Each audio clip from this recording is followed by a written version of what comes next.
pledge allegiance to the flag of the United States of America and to the republic for which it stands, one nation, under God, indivisible, with liberty and justice for all.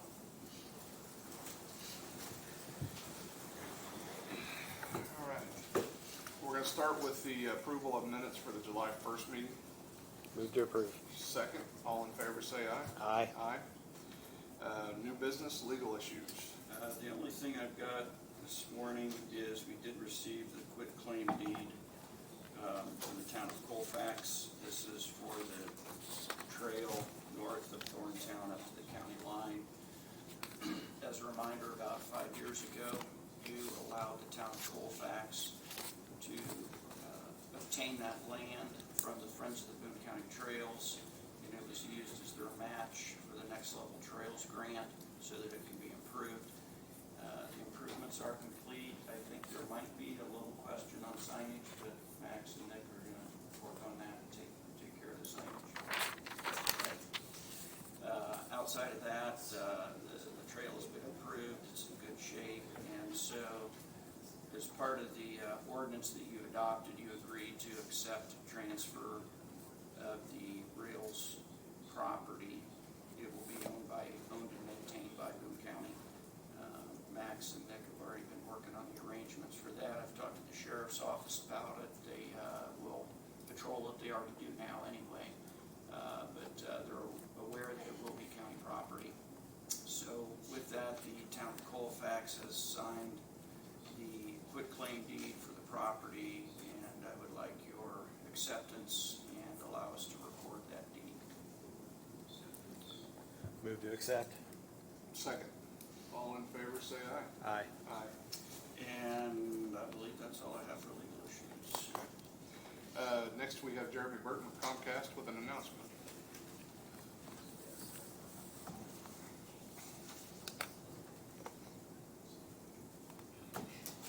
Thank you, Commissioners. I'm excited to announce that our joint application to the Next Level Connections Grant Program Round 4 was successful, that we submitted earlier this year.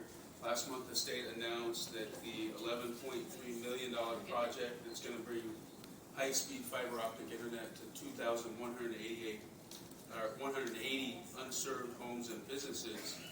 Of that $11.3 million, the state awarded $1.5 million in subsidy to this project. So I'm very happy and pleased, and I know all of you are.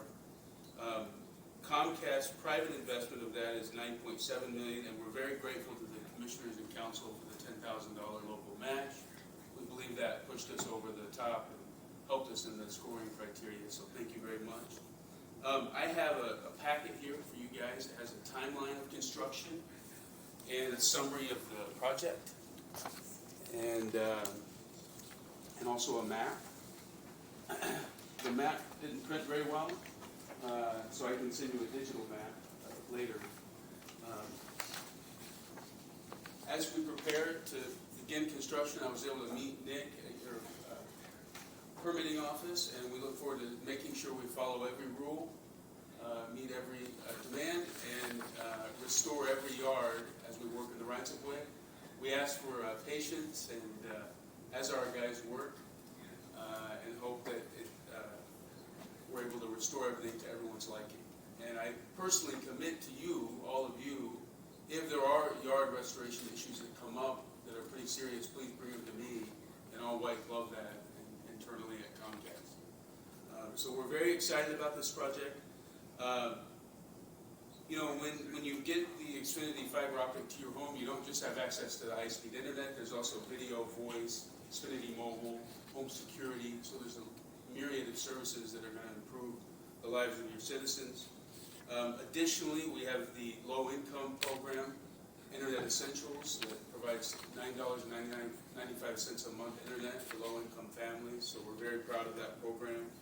I also wanted to share with you, commissioners, that our engineers have identified 900 additional homes that we could potentially add on to this project. Since we're going to be here over the next 18 months or 24 months building this, if the county wants to look at expanding the project, Comcast would be willing to make additional investments if they make sense with an appropriate subsidy. I wanted to share that with you, Okay. Commissioners. Do you have a sense of what that would be, Jeremy? The funding, the costing around the 900, I do not have today, but I wanted to share that we have identified additional homes. If the county wants to enter into talks about, our guys are already here, they're already working, why not use that efficiency and add to the project that is going to be very successful. So that's all I had. Are there any questions? I don't have any. I think this is pretty exciting, actually. Yeah. I first met Jeremy a while back, actually playing golf, and Yeah, so that's we right. sat down and talked about what we could do.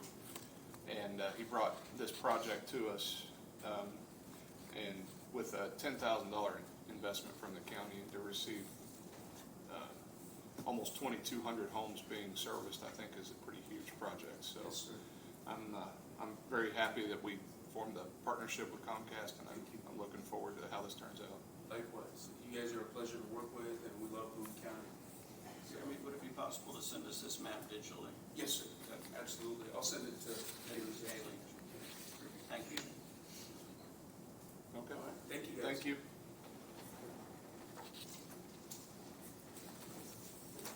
The next item on our agenda is the ARPA project list and some updates that we've got to it.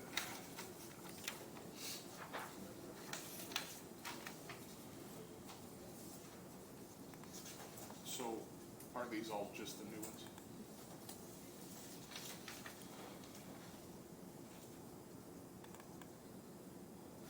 Okay.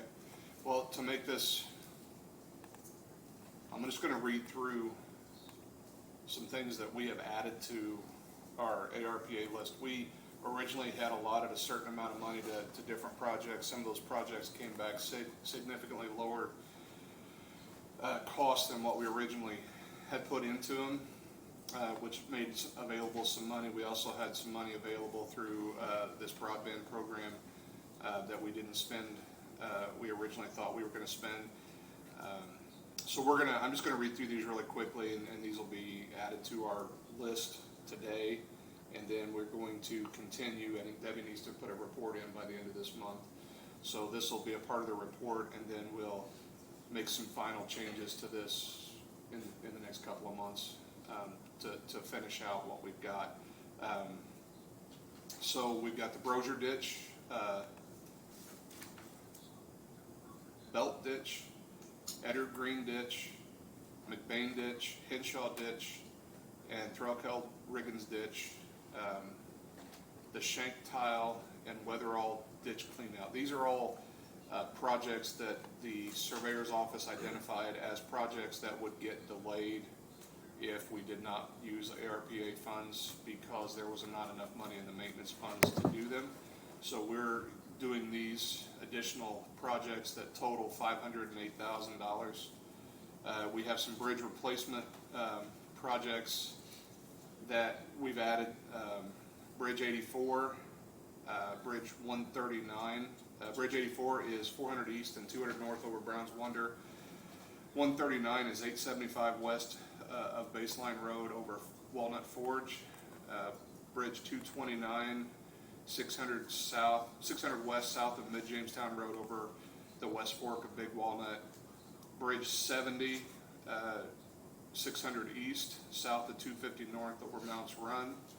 Bridge 285, 200 south west of 1100 west over branch of Walnut Fork, and Bridge 158, County Road 25 south of 25 west south of 400 south over the Smith Ditch. I just want to point out that when Nick and I sat down and talked about this in determining which ones of these are mostly for design to have these ready for us to move forward with when funds come available. So Nick will be able to design all these bridges and have them ready for when Community Crossings releases different funding sources, and so he'll move ahead quickly with those and be prepared. These total $650,000. There's some rehabilitation projects. Also, I wanted to point out on the bridges, we tried to make sure that we had projects that were across the county so that it didn't, we didn't want people to think that we're just focusing on one section of the county. These projects are spread out. If you see them, it's a little easier on a map, but they're spread out throughout the county. They're projects that are touching a lot of different corners of Boone County. Rehabilitation projects, Bridge 19, 1075 west of 700 north over Goldsberry Creek. Bridge 17, 1075 west of 700 north over Sugar Creek. And Bridge 203 Willow Road south of 550 south over Big Eagle Creek. These are all projects that are scheduled for rehabilitation. And this will either cover the rehabilitation or the engineering, right, Nick? Yeah. Again, they total $490,000. Small structure projects, Pearson Drain, 1200 east, south of 47. The Belt Ditch, 500 south, east of 50 east over Belt Ditch. 650 west, south of 200 south over J Service Ditch. And Middle Jamestown Road west of 600 west. These small structure replacements are going to total $890,000, and these are the actual replacements of those small structures. They are projects we'll have under contract by the end of the year. We also have added, been working with the town of Jamestown. They had a project that they were working on, and Jamestown to this point has never come and asked the commissioners for help with out of the ARPA funds, but at this point they're doing a downtown sidewalk project that I think is going to make significant differences to their downtown. And what's important about projects like this on sidewalks are that it helps those in our community that have mobility issues reach businesses that they're trying to reach. So these downtown sidewalk projects become very important, especially for any individuals who have mobility issues. So we have decided to assist Jamestown with this sidewalk project with $400,000. What remains after these projects is about $444,000 in our ARPA funds. We are now currently working with Max on two different projects that we think fit really well. Number one is control upgrades for the courthouse and the annex for our HVAC system. That's a $125,000 project that would have gone to CCD. And also, because we have adopted the trail back into our ownership, we had no equipment to maintain that trail in-house at that point in time, so we are going to add to this list a tractor with mowers on it that allow us to maintain the trail system north of Thorntown, and that totals $125,000 is about what it's going to be. We'll add that. Today we're going to add $125,000 to that to allow Max to go ahead and start getting quotes, and then if there's some minor changes to that, we can make them as time goes forward. So, but we expect that to be able to cover it, and that would cover a tractor, a mower for the front and the rear of that tractor that would allow for trail maintenance. It also would be used for all of our drainage and mowing needs out at the jail, and in the we have a large drainage swale at the jail that has to be maintained as well. I think that's it. Does that cover everything? Okay. So these are the ones that are up today, Tim, for consideration. I'll let you, if you want to look at that there. I know you've seen it. Yeah, I've seen it. And then, so we would add, this would be adding the HVAC control system and the tractor, which as we go through this would leave remaining about $200,000 in funds, roughly. So this is the list that's up for approval today.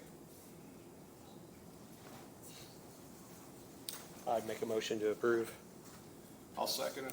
All those in favor say aye. Aye. Aye.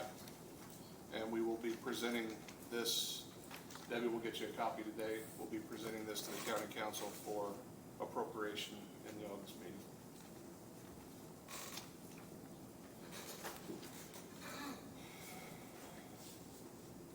Okay. Ditch Witch credit application?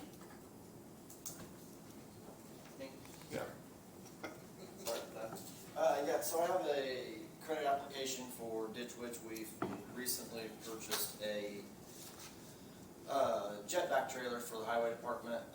Wanted to have a credit line for them to be able to buy parts and service stuff for that piece of equipment. We don't have an account with that company right now. It's that. Move to approve. Second. All in favor say aye. Aye. Aye. And a schedule of fees for the highway?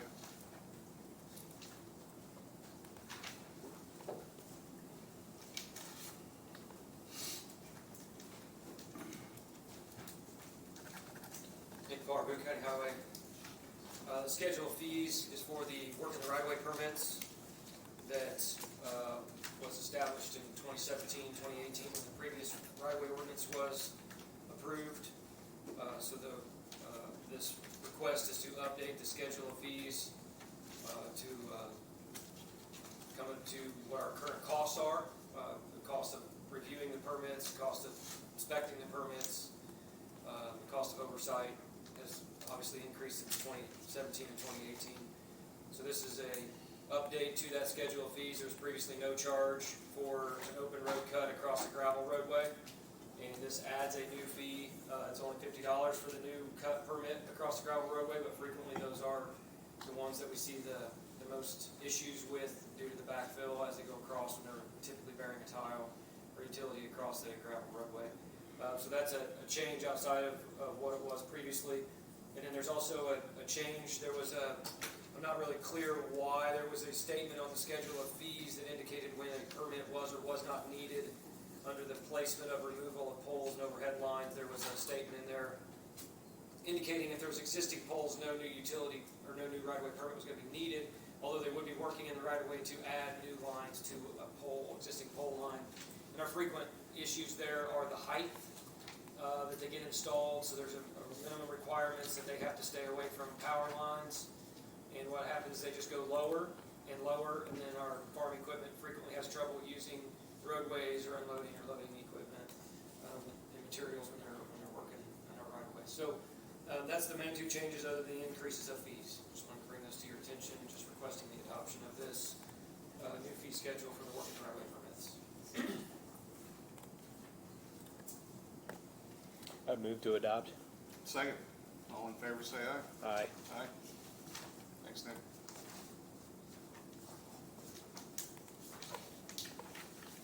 Is there any old business? I'm aware of. Staff reports? Anyone but Nick? Fire away, Nick.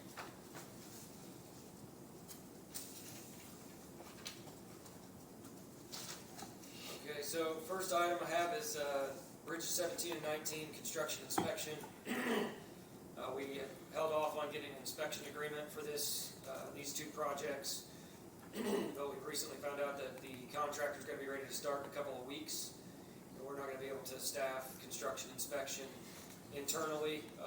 We'll plan to supplement construction inspection internally as we have staff available because of their timeline starting so soon. So we want to move forward with the construction inspection agreement, task order number 46 with BF&S for them to do part-time inspection on the two bridge projects.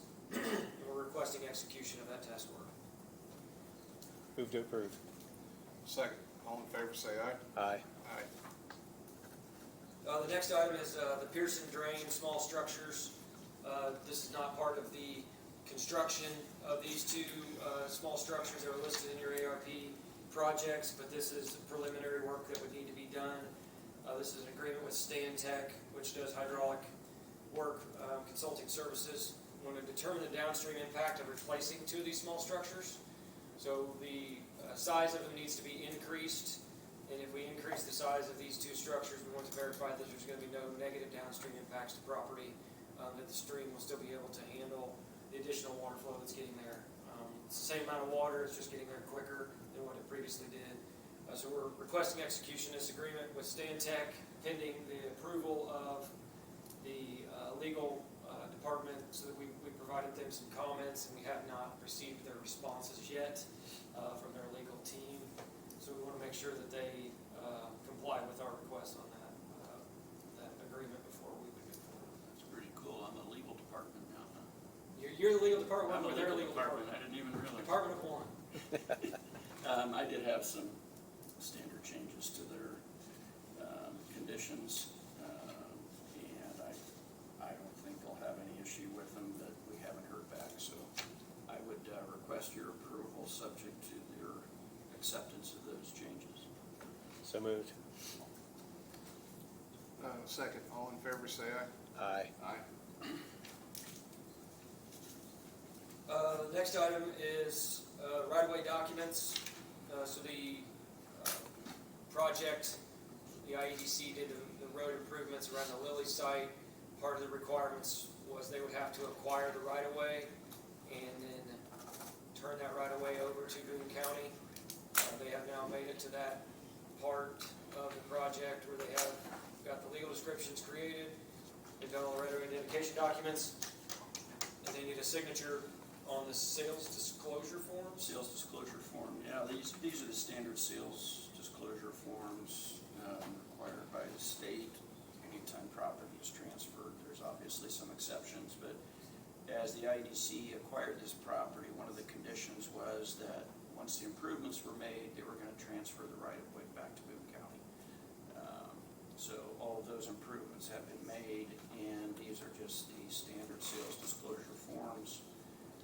I've reviewed them. They are all for Commissioner Lawson's signature as president, and so I would just ask for your approval, and then Mr. Lawson can sign them when he returns later this week. So are these the actual is this the actual transfer or just the sales disclosure? Sales disclosure forms that are part of the transfer. Okay. I've already reviewed the deeds too. So these just get filed with the auditor's office along with the deed process. And we're happy with the work? There's ongoing items that are being closed out as part of a punch list. Okay. I wouldn't say they're minimal, but they're still important items that need to be taken care of, with cleanup of some drainage issues, mailbox locations, making sure everything gets completely done to our liking. But this was not, we can't close it out until this is done, but this doesn't cause the closeout. So they have to do this step, and they've been working on it for some time. Our review, of course, I take a little bit of time to get back with them, but wanted to make sure that this got transferred to us and it doesn't get missed, where the permanent right-of-way parts, not the temporary easements. This is only for the permanent, where they actually acquired the land. Move to approve. Second. Before we vote, there's a comment I'd like to make about these sales. And it does not apply to these sales disclosures, but there was a recent action taken by the state legislators that has gotten under my skin. And if you feel like you need to mention it to them, I think that's encouraged. But apparently, it has been made part of state law that if a property is sold to a state agency, that it does not have to have a value on it for the sales disclosure. That's just not right, that our state can buy property without having a sales disclosure amount on that sales disclosure. So that's something that, in my opinion, needs to be changed. As an appraiser, I can tell you that it affects my business and the real estate business as a whole when you don't have access to that information. So as you have time to meet or talk with your state legislators, let them know that the state needs to report their sale prices just like everybody else. That would be my opinion. As I understand it, they don't even have to file the sales disclosure form. They're completely exempt from filing it. And the IDC is included in their definition of a state agency. And so what's going to happen is you're going to not even know that the state has bought certain pieces of property. That's So No idea how much they paid for it. it's absolutely wrong, and I don't know how it came about to this point without any of us knowing anything about it until it was passed, but this is where we're at. It took effect 2 weeks ago, so Do you know what that code is by chance? I don't have it off the top of my head at this point in time. I can send it to you, Tim. Okay. It was part of another real estate transaction bill, so. Anyway, back to the vote. All those in favor? Aye. Aye. Opposed? Nick? Other item I had was there was a notice to, or an authorization to proceed with Kimley Horn to continue right-of-way ordinance implementation and review of many of these major projects that are coming in with working in the right-of-way, ensuring compliance with our new right-of-way ordinance. That was signed, so it's part of the packet I submitted.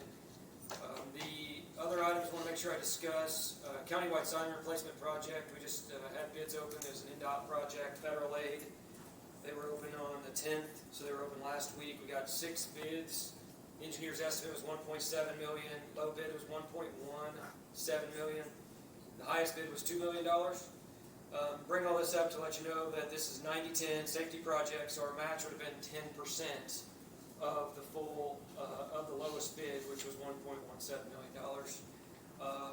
NDOT, however, has agreed to cover the entire construction phase, so we will owe nothing. Typically, when we open the bids, we have to pay 10%, have to pay our match right away. We're given an invoice. Due to the safety money that they've been trying to get individuals to take advantage of, have these shovel-ready projects. We had heard that this might be a possibility back a few months ago. Knowing this project was coming to letting, it's the first letting of the fiscal year. There's a lot of criteria, a lot of factors that were playing into it. But our relationship with NDOT and continuing to work with them, I think paid off in this situation. And then when we were told it had to be awardable, that is a whole other issue that we don't have a lot of control over. We have to have more than 3 bidders. They have to be within 15% of the engineer's estimate. So our staff was very diligent in calling contractors, finding a list of pre-qualified contractors that have done this work, reaching out to other agencies. Who did they have do their work and how did they do to get these bids? So soliciting those bidders and then also working with the designer, making sure that our estimate was good and could be bid for that price. We looked at our schedule when we could do the work, opened up the amount of time for a contractor to do the work, and we were able to get a lot lower bid than we anticipated, but that also made it where we don't even have to pay our 10% match. So that saved us $117,000. Those are NVH dollars that we would have been paying right out the door to NDOT for this project. So the only thing we're going to have to cover is 10% of the construction inspection costs. We don't anticipate construction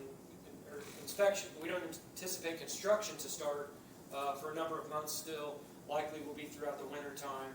But this contractor is also the same contractor that did Montgomery County's project a few years ago when they replaced several signs over there. So big win in the highway department world and the county's funds because we continue to see MVH have a lot of funding issues in trying to fund road preservation. So wanted to mention that today. Also, State Road 47 US 52 intersection was a topic of conversation last meeting. We had heard there's still about 2 weeks, weather permitting, to get that going. They want to get it open back up as soon as they can. We have had calls to our office about 450 West, which is the road between 47 and 52 on the east side of the intersection, and its condition and how fast and how many vehicles are using it, because it's the first place you can turn around, and if you're headed to 47, they just use it. It's a straighter road to go. So we've shared our concerns with NDOT, the area engineer, trying to get some feedback from them because there's no unofficial local detour, because it wasn't a road closure, but it's being used as a state road. So not sure how far we're going to get with that, but we're going to continue to try to get some kind of funding or some kind of fix to either stop the traffic or fix the road, one or the other. Just wanted to bring that one to your attention. And also, last meeting we talked about the no left turn sign at 47 and 150 West. They provided an explanation. I put it in the report. I don't fully understand the need for a sign just because it's at an offset, and that they assume people are still gonna turn left to get to their residence anyway. The concern was at an intersection that's built like that, if it is a major road on both north and south, you wouldn't want a car sitting there waiting to turn left, an eastbound car waiting to turn left. Then it stops anybody from turning left that's westbound, which would back up traffic, and it is the primary use going south. So I don't really follow it. I guess it's their traffic control, they get to make their decisions. I fully anticipate people that live on 150 West north of 47 will continue to turn left and go north to their destination and won't have any issues. Minimal number of residents and road users on that section of the roadway. So, sounds like it's going to continue to be an annoying sign, but not really have a great impact. So, we did follow up with them, and I just want to share that information. That's all I have. Well, just a couple of comments on what you just heard. Nick kind of undersells it a little bit here, but this award for the safety dollars is 100% because of his relationship with NDOT and how his department performs.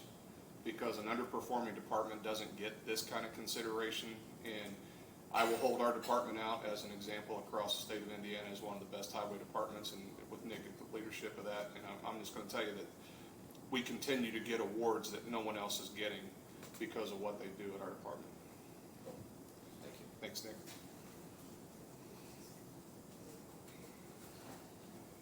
Next, is there any elected officials? Document signing claims? I did have one quick thing. Obviously, your project manager, Mike Nielsen, is out of the state this week. He had sent a report, but one thing that he did not mention is last Thursday, Travelers, who's our insurer, and is also carries the builder's risk out at the Justice Center project, did another walkthrough and risk assessment inspection. I was there for that. It was a several-hour meeting and walkthrough, and Brandon Foster with Travelers, who's their risk control consultant, sent a report the following day saying that he had no observations of note and no recommendations are being made at this time. So we passed with flying colors, and in large part that's due to your project team, Hagerman, and their good work, and Veritas. And so I just wanted to bring that to your attention. Then in terms of document signing and claims, we've got two claims to ratify relating to the Justice Center project. The first is Central Restaurants for equipment related to the refrigerator, freezer, and beverage coolers in the Justice Center, $31,496.59. And the second is audiovisual display packages for Sharp Business Systems, $307,037.20. And I would ask for your ratification of those two claims. Move to ratify. Second. All in favor, say aye. Aye. Aye. And then I have a big batch of claims, including payroll. Move to approve. Second. All in favor, say aye.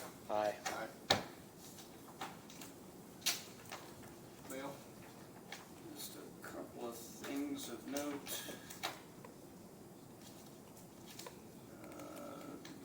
Several notifications from the Attorney General, Indiana Department of Environmental Management.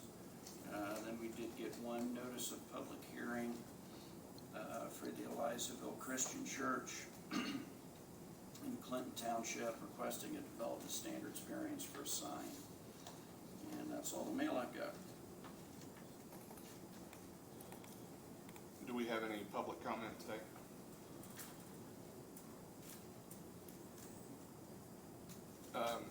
Before we adjourn, I just ask for prayers for those individuals that were killed yesterday, or Sunday, in the tragic mess that happened in the rally for President Trump, and prayers for him and his family that he has no permanent damage from that. I don't believe he does, but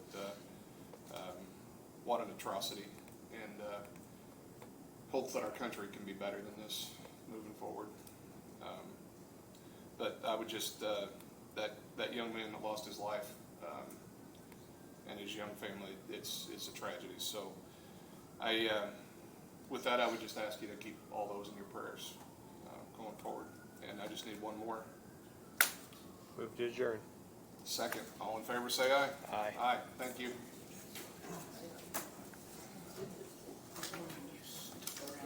Y'all